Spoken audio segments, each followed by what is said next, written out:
Senators are now pushing for changes to the Constitution to make the Senate more powerful. Senators who are on a two-day retreat propose that Senate be the upper house. They also want to assume the role of vetting of state officers, a function currently undertaken by the National Assembly. Stephen Leto tells us more.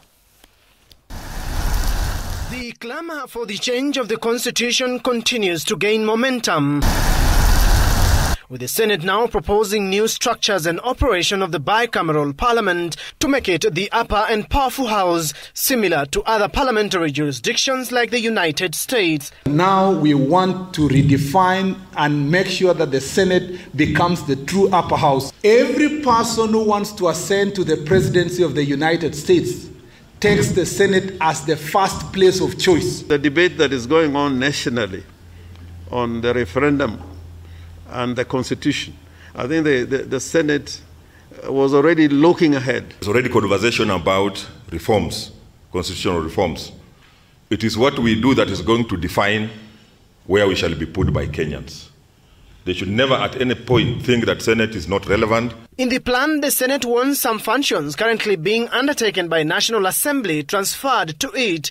They also want a role in vetting holders of independent offices like the Auditor General and the Controller of Budget. In addition, the Senate also want a say in the appointment of judges of the Supreme Court.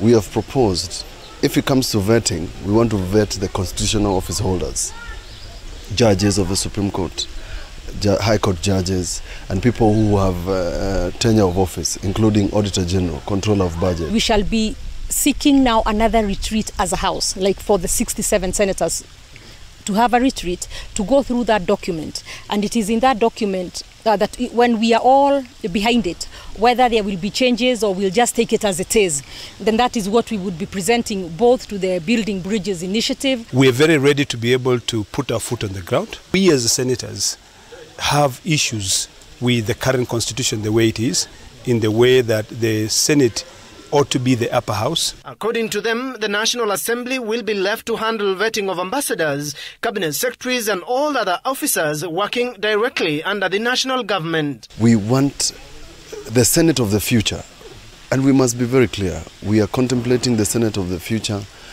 20 years from now. When we are long gone, we want to see a country where the Senate truly serves the interests of the 47 counties. In what appears to be yet another showdown between the two houses, the Senate has already appointed an ad hoc committee to fine-tune the proposals ready for presentation to the Building Bridges team. Senate also wants the Public Finance Management Act review to give the House more role in the budget-making process. The renewed calls by the Senate to make itself the supreme house of the bicameral parliament is definitely going to provoke members of the National Assembly, who in their numbers will train their guns on the Senate and so which way parliament. Stephen Leto, Citizen TV, Kiambu County.